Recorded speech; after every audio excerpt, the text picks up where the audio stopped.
Cal McGee, and this is my wife. I'm Francis. And welcome to our office.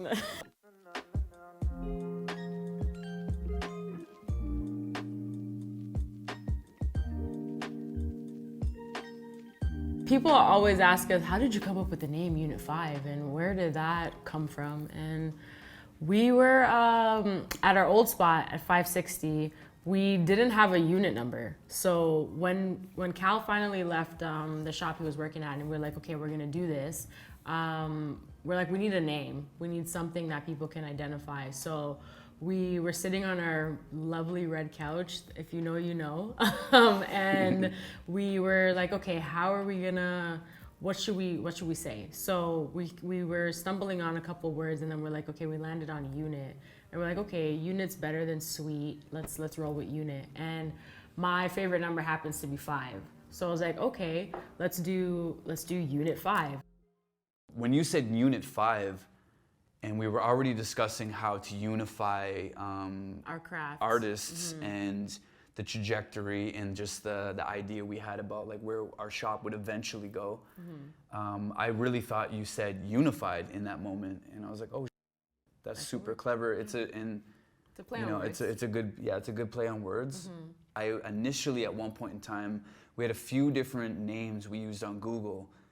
We have Black Collar, which we found out was being used by someone in the West End. And then we had Barber Next Door, because I was like, oh, I'm so clever. People are gonna Google Barber near me, and yeah. then they're gonna come up with like, you know, I'm gonna be in the search engine by name and by like, you know, occupation, yeah. And then we're like, okay, we need something that's cool though, because this sounds like and we stumbled on that. And then we jumped, once we had that, it got all kind of clicked. There was no conversation after that. That's how Unit 5, the name, was born. My start in piercing is not conventional by any means.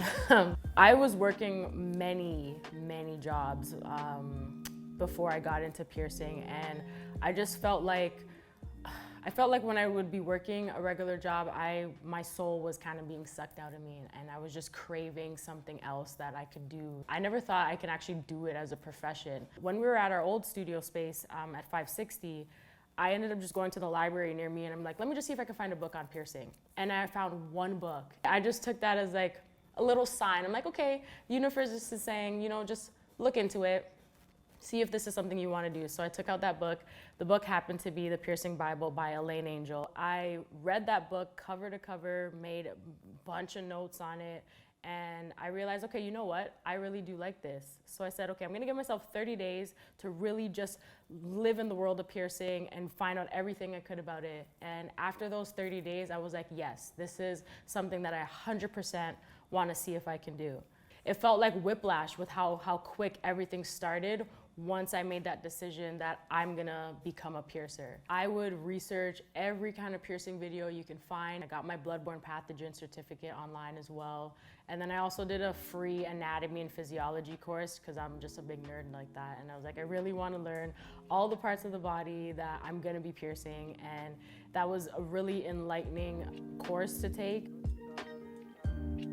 I moved to Toronto from Kingston about 15 years ago. I was really bouncing around job to job, place to place. It was really difficult. I didn't have any family here.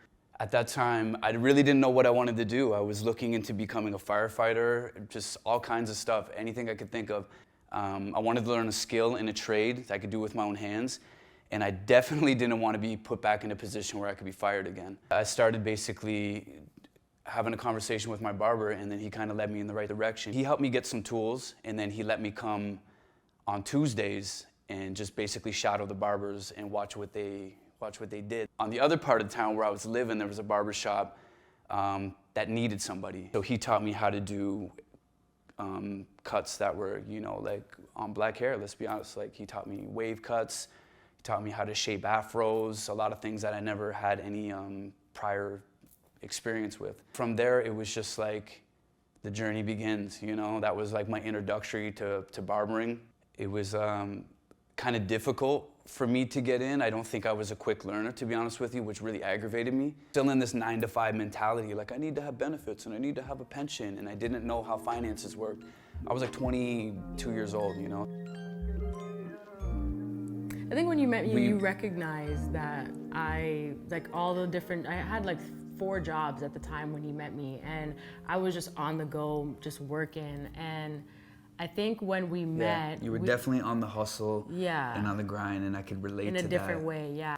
Yeah, so within 2 months of meeting, like we had some very serious conversations because we knew we wanted someone that we could build with. We were tired of situationships and bullshit, and it was just like, "F all of that. If you're really gonna do this and you're gonna ride with me, this is what I want. Do you want it too?" And we had that conversation. It was like, yeah, this is what I want. So let's go. I'm extremely grateful I did and that I met you, because it's 100% changed my life. Yeah. Like, I think like us connecting our business together has made us a stronger couple and stronger team. Business partners. Definitely. Yeah, because we understand the same relationship the same effort that grows our relationship as a couple is true in business. I think the main thing, what stands out the most to me when we were starting out and Cal was kind of leading the way into what Unit 5 was going to be, I just remember how adamant he was about making sure we built up our Google page to something that people can come at and see what we're doing and just see the reviews that our clients are leaving us. And I remember September 2019, he's like, I'm going to get to 50 reviews by the end of this month. And he got those 50 like by the middle of the month and crushed it. And I'm like, okay, this is what you need to do to like just one element of our business to stand out there and show people like we're worthy of you coming to our little tiny spot and just getting your services done. And I remember that stands out to me a lot. Yeah, how adamant you were on that. If there are any piercers watching this, my one thing that I would say is just continue. Continue on your journey into finding your place in piercing, because there is room for all of us. And despite what people may think about piercers or the craft of piercing, it deserves all the recognition and praise that it should get. Even if you're having a bad day, even if you're having a difficult client, if you fuck up a piercing, just keep going. It's inevitable. It's gonna happen. If it feeds you, if it speaks to your soul, just continue, because you never know where it can take you. I like making people feel good or better about their day at least. It's just a haircut, I'm not saving the world, but yeah, how could you not enjoy that? Other people's jobs, they don't get that, and that's a shame. So I think when you work for yourself and you can forge these relationships, it's just, yeah, it's pretty special, right?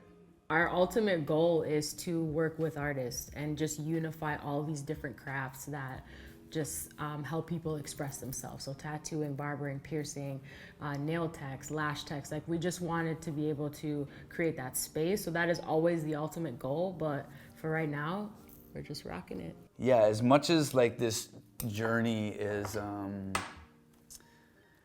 you know, it's driven by us and our passion for what we do. If we didn't get the response that we get from our clients, Absolutely. I think, yeah, getting that recognition and getting people that come back time after time for a piercing or haircut, when you could go to big fancy shops downtown and we're just like a quiet, cute couple with, you know, just doing our thing. And they keep choosing us. They keep coming back. They go out and they work their jobs. Some of them love them, some of them hate them. They make their money and they spend it here. And thank you for sure. And I hope it never feels like it's about the money. We appreciate the money, but it's not about that.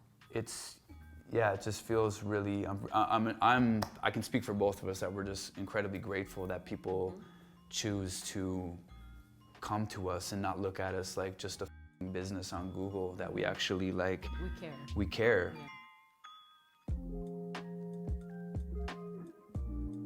This has been Unit 5 Studio. Thank you for tuning in. And if you're happy, we're happy.